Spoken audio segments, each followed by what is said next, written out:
Lee, Carlos Daniel Ochoa tenía problemas con el micrófono. Ah, Carlos. Ajá. Sí, ya está. Ya. Bien, entonces, hoy vamos a estudiar la inductancia. Este siempre es parte del capítulo 17 de la ley de Faraday, pero lo que vamos a ver es una aplicación de la ley de Faraday, que es la inductancia. Entonces, ¿en qué consiste esto de la inductancia? Bueno, para entrar un poco en contexto, la inductancia tiene grandes aplicaciones industriales, ¿verdad? Se conocen como inductores. Por ejemplo, en 321 nosotros estudiábamos la capacitancia, los capacitores que sirven para almacenar energía eléctrica, ¿verdad? Y en los circuitos tienen una gran utilidad, ¿verdad? Para suavizar señales o bueno, para muchas otras cosas. Por ejemplo, en los teclados de las computadoras, en los micrófonos, existen lo que son capacitores, ¿verdad? Bien, en el caso de la inductancia tenemos a los inductores, que también tienen una, una analogía, ¿verdad? Con lo que son los capacitores, porque sirven para almacenar energía en forma de campo magnético. Y los inductores también, igual que los capacitores, forman parte de circuitos, ¿verdad? Bien, entonces, la inductancia, aquí tengo alguna reseña, ¿verdad? De histórica. La inductancia tiene unidades de Henry, en honor al físico Joseph Henry, y con el flujo magnético podemos obtener estas propiedades importantes del sistema llamado inductancia. O sea, vamos a ver. La idea de esto, de la inductancia, es la siguiente.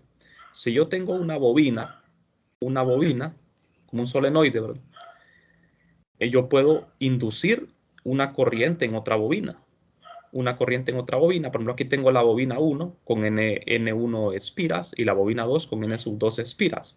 Entonces, la inductancia mutua, existen dos tipos de inductancia, ¿verdad? Lo que son la inductancia mutua y la autoinductancia. O sea, si yo tengo una sola bobina, esa bobina puede inducir una autoinductancia en ella misma. Pero cuando yo tengo dos bobinas distintas, una bobina puede inducir una FEN en la otra bobina. Y es, por ejemplo, lo que ocurre en los transformadores eléctricos, ¿verdad? Esa es una gran aplicación que tienen la bobina, ¿verdad? En los transformadores se usan para subir o para bajar voltajes. Lo que se usa ahí es la inductancia, ¿verdad? Ese es el principio físico. Bueno, entonces, vamos a ver algunas de las aplicaciones que tienen los inductores. La inductancia mutua, en algunas de sus aplicaciones, son el transformador usado en los circuitos de corriente alterna para subir o bajar voltajes, una corriente alterna variable en el tiempo en una bobina del transformador produce una FEN variable en otra bobina. El valor de M, ¿quién es M? Es la inductancia mutua, ¿verdad? Es el símbolo M y L sería la autoinductancia. Estos son algunas de las notaciones, ¿verdad? En el caso de 321 teníamos la capacitancia, aquí tenemos la inductancia mutua y la autoinductancia, que es L. Una relación importante entre lo que es capacitancia, inductancia mutua y autoinductancia es que esto es una propiedad geométrica de lo que es el sistema. Depende de la forma, de la geometría, ¿verdad? Por ejemplo, capacitores, nosotros podríamos construir capacitores de diferentes geometrías y dependiendo de su geometría, así era su capacidad para almacenar energía, almacenar energía, carga.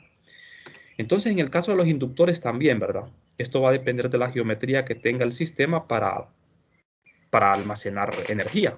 Bueno, entonces, el valor de M, ¿verdad? Que depende de la geometría de la bobina, determina la amplitud de la FEN inducida en la segunda bobina y por lo tanto la amplitud del voltaje de salida. Ustedes creo que tienen conocimiento de esto, ¿verdad? Porque la mayoría creo que son de la carrera de ingeniería. Entonces, en un transformador lo que se usan son estas bobinas, son inductores, ¿verdad? Entonces, como es corriente alterna, esto va a producir lo que es un flujo, ¿verdad? Un flujo a través de una segunda bobina. Se coloca un núcleo de hierro, ¿verdad? Esto se utiliza para evitar, para que sea más eficiente, porque si no se usara este núcleo de hierro en las dos bobinas, entonces el campo magnético quedaría expandido en todo el espacio, ¿verdad? Mientras que aquí se concentra a lo largo del núcleo de hierro y hay un mejor aprovechamiento de este flujo, así como lo ven. Entonces, si por esta bobina está pasando una corriente, entonces esto va a inducir una corriente en esta segunda bobina. Por ahí va al principio, aunque aquí en la figura tal vez no sea la mejor, ¿verdad? Porque aquí el chiste es que una bobina tenga más vueltas que otra, para que esto tenga utilidad, ¿verdad? Una de las bobinas tiene que tener más vueltas que la otra. Dependiendo de cuál tenga más vueltas, entonces eso me va a servir a mí para subir el voltaje o para bajarlo. Bueno, esa es una de las aplicaciones que tiene, ¿verdad? El transformador. En los transformadores. Ahora, consideramos los circuitos filamentales C y C sub J. O sea, vamos a ver. Vámonos a la parte teórica, ¿verdad? Olvidémonos de las aplicaciones. Vamos al fundamento de todo esto. Entonces, yo tengo dos circuitos. Circuitos completos, filamentales. El circuito C sub J y el circuito C sub K. Entonces, yo necesito calcular la inductancia mutua entre estos dos circuitos. O sea, un circuito de estos va a generar una FEN en el otro circuito. Pero la inductancia mutua va a depender únicamente de la geometría que tengan estos dos circuitos. Entonces, colocamos un sistema de coordenadas acá, el origen. Localizamos un elemento de corriente en ambos circuitos y su separación. Entonces, veamos cómo es el planteamiento. Yo tengo los dos circuitos C sub J y C sub K, con sus respectivas corrientes. La corriente I sub K va a producir una inducción B sub K en cada punto de la superficie S sub J. ¿De acuerdo? S sub J. Entonces, este sería el potencial vectorial producido por el circuito K, C sub K, en el punto R sub J del circuito J. Entonces, el flujo a través de C sub J debido a C sub K será este. Bueno, vamos a ver. Esto que tengo aquí yo, ustedes ya lo conocen, es el flujo magnético en términos del potencial vectorial. Recuerden que el flujo yo lo puedo escribir generalmente, ¿verdad? Se acostumbra a escribir en función del campo magnético. Este es el flujo magnético. Pero también puedo escribir el flujo en términos del potencial vectorial. Pero en este caso sería una integral de línea, no de superficie. Entonces, voy a emplear aquí el potencial vectorial producido por el circuito K en el circuito J. Ahora bien, sustituyendo aquí la definición del potencial vectorial A, recuerden cómo se define el potencial vectorial. Se define de forma directa como la integral de esto y de ds entre R. Este es el potencial vectorial de un circuito filamental. Es la integral a lo largo de una línea de I de ds, el elemento de corriente, entre R.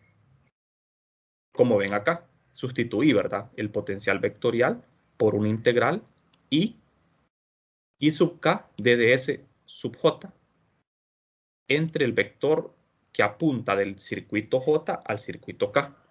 Fíjense bien, este es el potencial producido por el circuito K. Por eso aquí aparece la corriente de K. Aquí tenemos un producto interno en la integral, ¿verdad?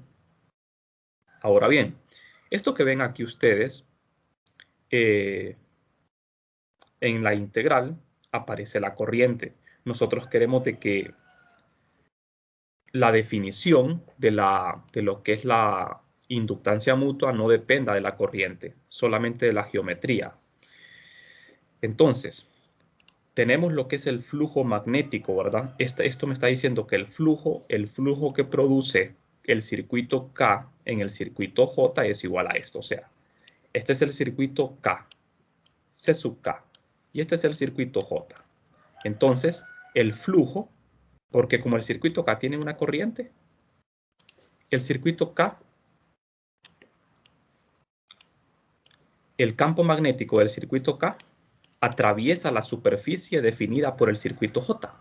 Entonces, al atravesar esa superficie, hay un flujo, ¿de acuerdo? Hay un flujo magnético. Eso es lo que me está diciendo esta ecuación. Ahora, nosotros podemos escribir esto que está aquí, de esta forma. ¿Qué fue lo que pasó aquí? Vamos a ver. Simplemente factorizamos la corriente. La corriente I sub K la sacamos aquí de toda la integral, de manera que multiplicamos la corriente por toda esta integral, pero a la integral le llamamos M.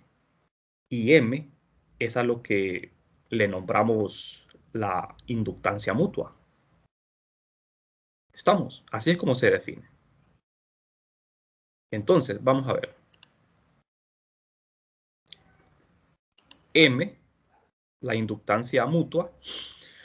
Mutua porque tienen que haber dos circuitos, ¿verdad? Como mínimo. Pueden haber más de dos, ¿verdad?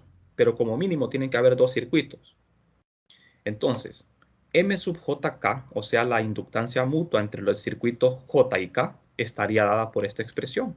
Esta es la manera directa de calcular la inductancia mutua, que es el método complicado.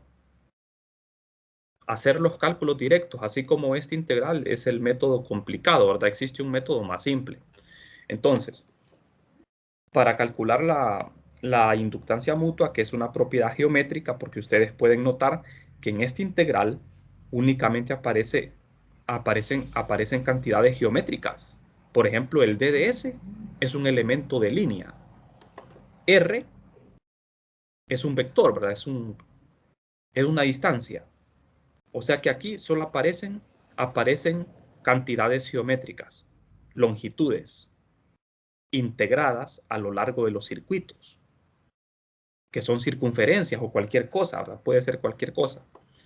Bueno, esto funciona para cualquier tipo de circuito, ¿verdad? Que pueden ser superficies, volúmenes, no necesariamente circuitos filamentales.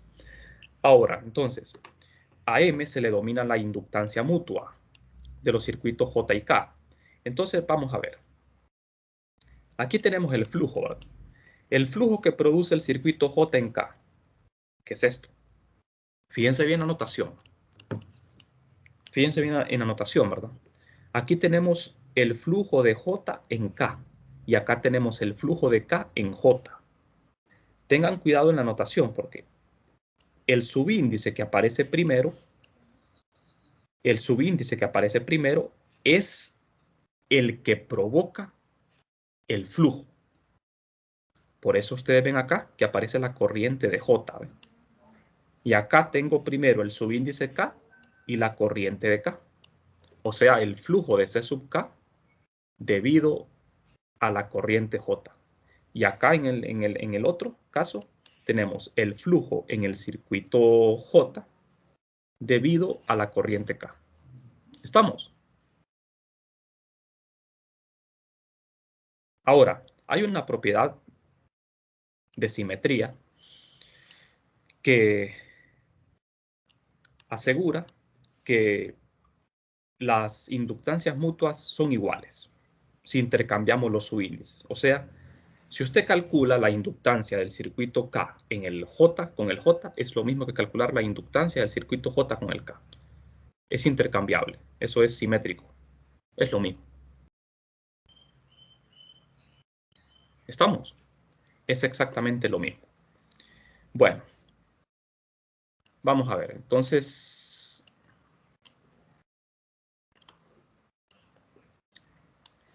Los efectos sobre la FEN. Veamos esto.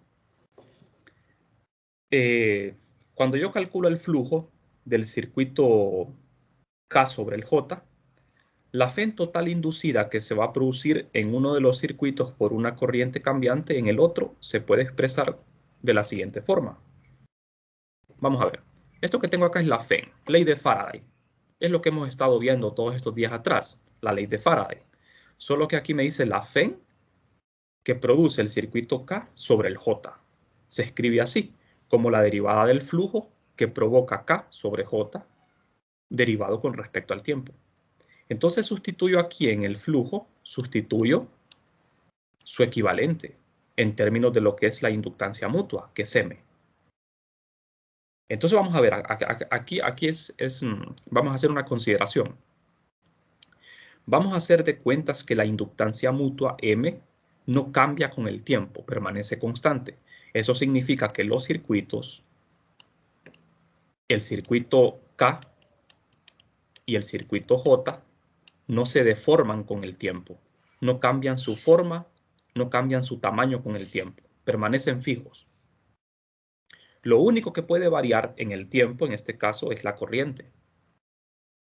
¿Estamos? Es la corriente.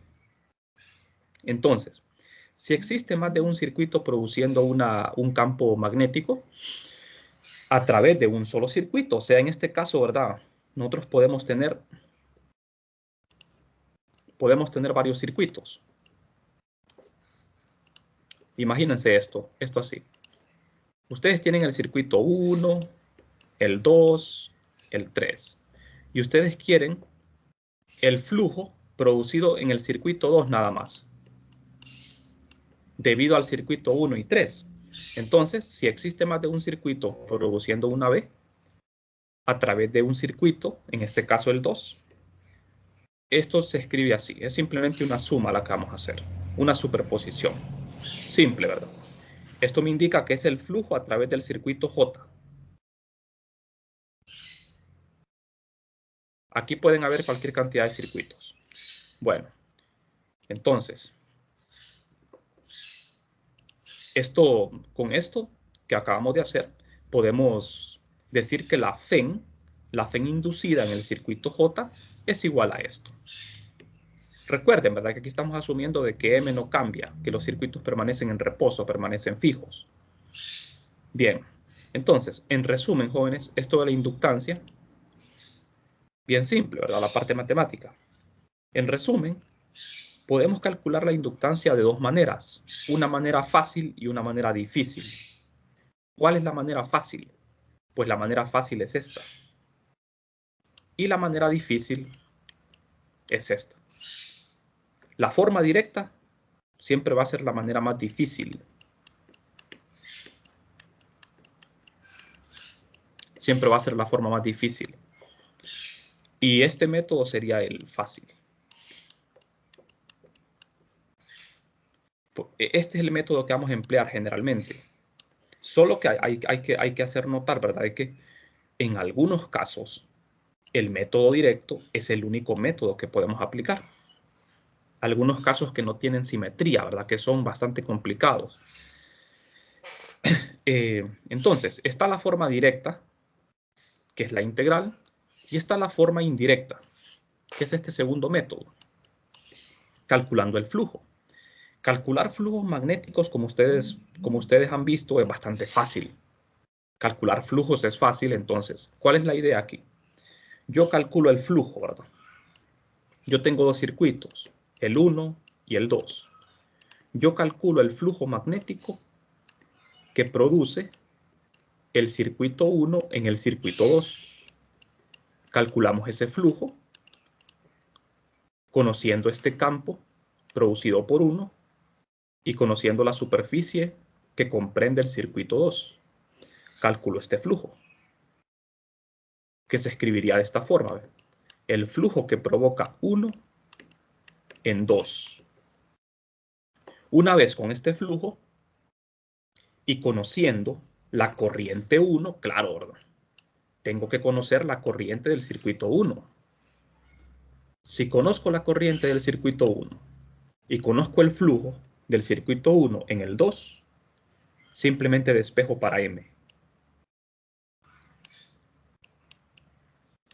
O sea, con el ejemplo que les estoy dando, esto sería así de esta forma. Así. Entonces, aquí tenemos el circuito 1 y el 2. La inductancia mutua que tienen estos dos circuitos es M12, que es el flujo que provoca 1 sobre 2 entre la corriente de 1. Cuando ustedes dividen entre la corriente, aquí les va a desaparecer la corriente, porque la inductancia mutua tiene que depender solo de la geometría, o sea, de la forma que tienen los circuitos y de la separación que hay entre ellos. Solamente de eso. Por ejemplo, en el caso del transformador, ¿verdad? En el caso del transformador, el transformador tiene dos bobinas, ¿verdad? Una bobina tiene pocas espiras y otra bobina tiene más espiras. Entonces,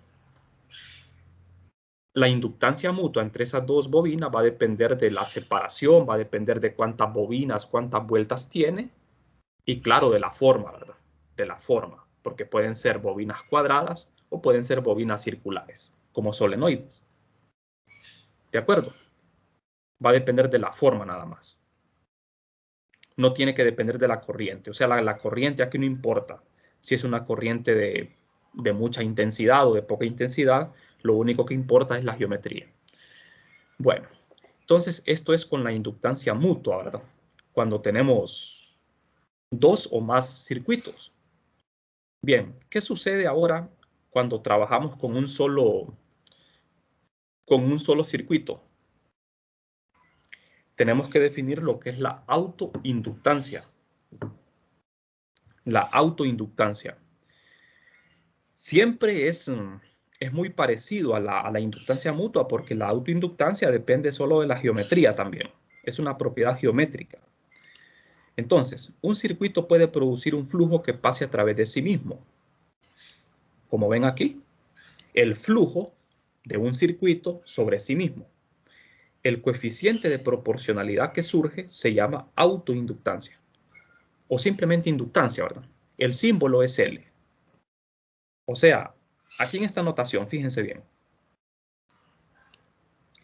M sub JJ, el índice está repetido, significa que es la inductancia sobre sí mismo.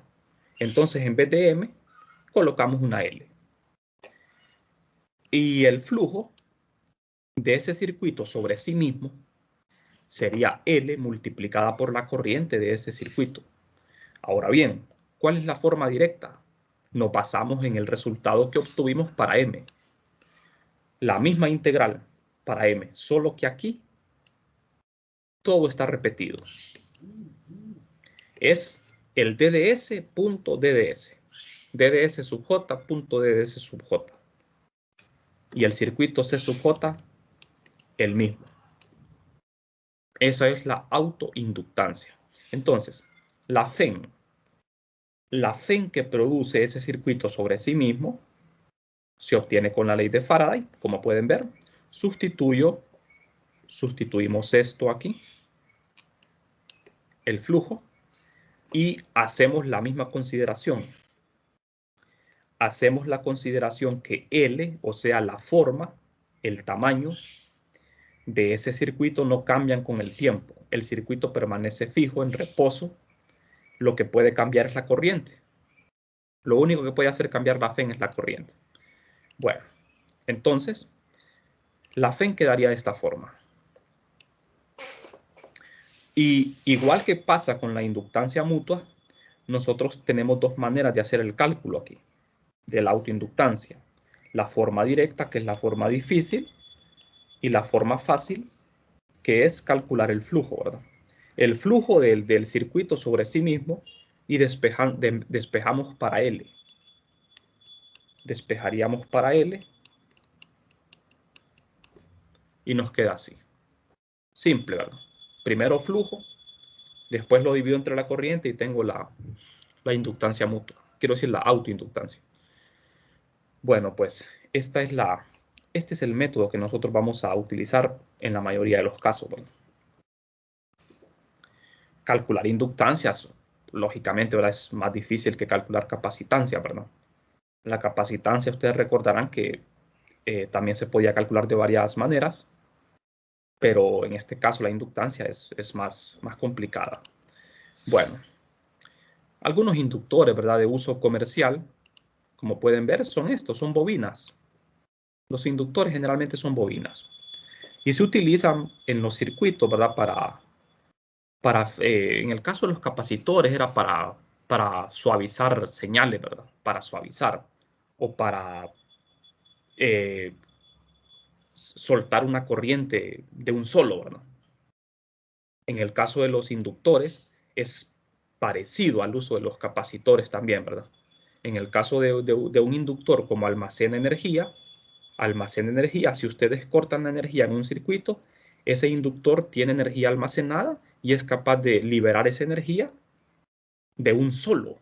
Y ahí es donde está la utilidad, como son capaces de liberar una gran cantidad de energía de un solo en un instante de tiempo muy pequeño, tienen un gran uso, por ejemplo, cuando ustedes quieren que un objeto encienda instantáneamente, por ejemplo, ¿verdad? En los motores de arranque de los carros se usan inductores, en los motores de arranque, ¿verdad?, cuando se necesita liberar una gran cantidad de energía en poco tiempo. Entonces, estos son algunos de los inductores que pueden encontrar, ¿verdad?, en la industria, ¿verdad? Bueno, vamos a ver algunos de los problemas propuestos para este tema. Veamos este caso. Tenemos dos corrientes antiparalelas infinitamente largas y tenemos un rectángulo, como lo podemos ver en la figura 17-17. Están en el mismo plano todos los circuitos, ¿verdad? Son filamentales. Los lados de longitud B son paralelos a la dirección de las corrientes. Encontrar la inductancia mutua entre el circuito de las corrientes opuestas y el rectángulo. Veamos. Esa está la figura. Aquí tengo tres circuitos, ¿verdad? Tres circuitos filamentales. Dos corrientes infinitas que conducen corrientes antiparalelas, separadas una distancia d. Y tengo un circuito rectangular. Estas dos corrientes antiparalelas van a producir un campo magnético. Ese campo magnético va a atravesar la superficie definida por este rectángulo. Entonces aquí vamos a tener un flujo magnético, ¿verdad? Vamos a tener un flujo magnético que atraviesa esta superficie, toda esta superficie. Entonces, yo calculo el flujo magnético producido por estas dos corrientes en el circuito rectangular. Con ese flujo y conociendo las corrientes, yo puedo calcular la inductancia mutua. ¿Estamos? O sea, vamos a seguir este método, ¿verdad? Solo que aquí tengo tres circuitos. De manera que lo que tengo que hacer es una sumatoria, ¿verdad? Es una sumatoria discreta. Porque tendría dos corrientes aquí. Podemos decir que este es el 1, este es el 2 y este es el 3. Entonces sería el flujo que provoca 1 en el circuito 3 y el flujo que provoca 2 en el circuito 3. Esos flujos los sumamos y después despejamos para M. Esa sería la idea aquí, ¿verdad? Se supone que los tres circuitos se encuentran en el mismo plano, en el plano ZY, y esos circuitos no se mueven. Bueno, hacer este cálculo con la forma directa es bastante complicado, ¿verdad? Entonces vamos a usar el método fácil. Bien, vamos a ver. Vamos a plantearlo por lo menos. La solución sería posible hacerlo de dos maneras. Calculando la integral directa, que este es el método difícil, como les decía, y calculando el flujo, que sería el método más fácil. Lo vamos a resolver calculando el flujo. haciendo una sumatoria, y luego despejando para M, para la inductancia mutua. Bueno, entonces, los pasos que se siguen al usar este método serían estos. Primero, calculamos la inducción magnética que produce cada alambre, el alambre 1 y el alambre 2, con la ley de Ampère. Después, calculamos el flujo magnético que provocan los alambres 1 y 2 en el circuito C, en el circuito rectangular, ¿verdad? Es el circuito C. Luego sumamos los flujos y despejamos para M. Esa sería la estrategia que vamos a seguir. Entonces, vamos a ver. Aquí tenemos que etiquetar los circuitos, ¿verdad? El circuito 1, el 2 y el circuito C, que sería el circuito rectangular. Las corrientes 1 y 2 serían iguales, solo que antiparalelas. Eso provocaría flujos diferentes, ¿verdad? De acuerdo con la mano derecha, el circuito 1 va a producir un campo en este sentido, en sentido horario. Y el circuito 2 va a producir un campo magnético en sentido antihorario. Así.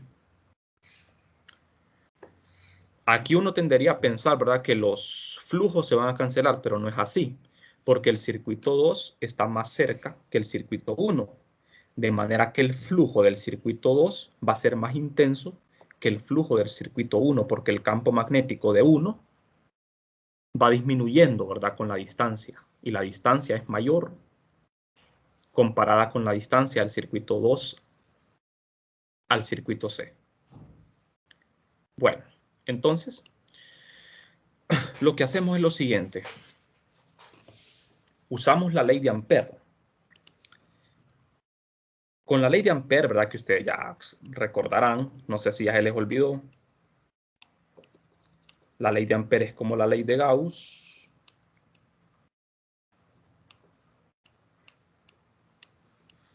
Esto es igual a la corriente a mu sub 0 por la corriente encerrada. La ley de Ampère, ¿verdad?, que me sirve en casos de simetría. Como esas corrientes son infinitas, yo uso la ley de Ampère para despejar para el campo. Elegimos una trayectoria amperiana circular, ¿verdad?, para calcular ese campo magnético. Entonces, con la ley de Ampère tenemos los campos 1 y el campo magnético 2, simple. Los dos campos son parecidos, solo que el campo de 1 es en la dirección negativa de phi, porque va hacia abajo la corriente, y el campo 2 es en la dirección positiva de phi. Ambos dependen de la distancia, 1 sobre ρ. Pero recuerden que el circuito 2, la corriente 2, está más cerca del rectángulo que la corriente 1. Por lo tanto, ese flujo va a ser más intenso. Entonces, el paso 2 sería calcular el flujo magnético de cada alambre sobre el circuito C. Esto es bien simple, la verdad. Bastante fácil. Ustedes ya han calculado flujo, ¿verdad? Entonces, el flujo que provoca el alambre 1 en el circuito rectangular es esto. Sustituyo el campo 1 en la integral. Colocamos un diferencial de área. Y los límites serían: vamos a integrar en la superficie comprendida por el circuito rectangular. O sea, vamos a hacer algo así. Olvidémonos del alambre 2. Pensemos solo en el alambre 1. La corriente va hacia abajo, el campo magnético va en sentido horario. Entonces, esto produce un campo en este rectángulo que está saliendo de la pantalla. Saliendo. El circuito C, el circuito rectangular, vamos a establecer un sentido horario para recorrer el circuito, de manera que el diferencial de área apunta hacia adentro. Esto es arbitrario, esto ustedes lo pueden elegir como ustedes quieran. El diferencial de área, que es este, lo hemos definido aquí. En coordenadas cilíndricas, d de ρ de dz en la dirección de phi positivo. Y el campo 1 es en la dirección de phi negativo, porque está saliendo de la pantalla. Entonces a mí me interesa el flujo a través de esta superficie rectangular. Aquí el dibujo del flujo tal vez no es el mejor, ¿verdad? Porque recuerden que el campo va disminuyendo con la distancia.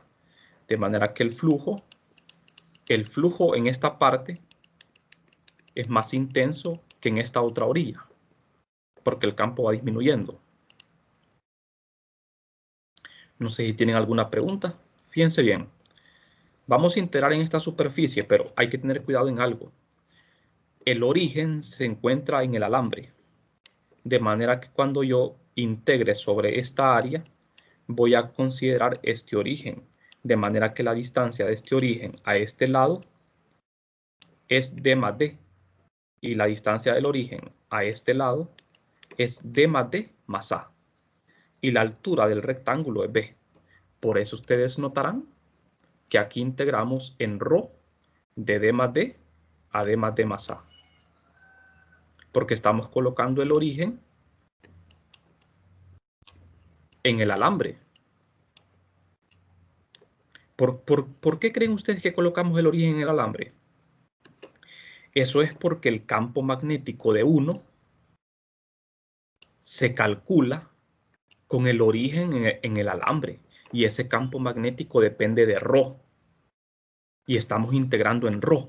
De manera que tengo que respetar el origen que yo puse para calcular este campo magnético. Tiene que ser el mismo origen. No puedo mover ese origen.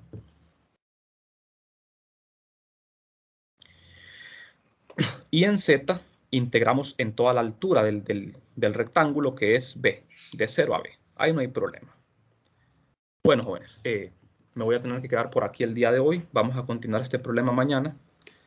Así que vamos a detenernos por acá. No sé si tienen preguntas.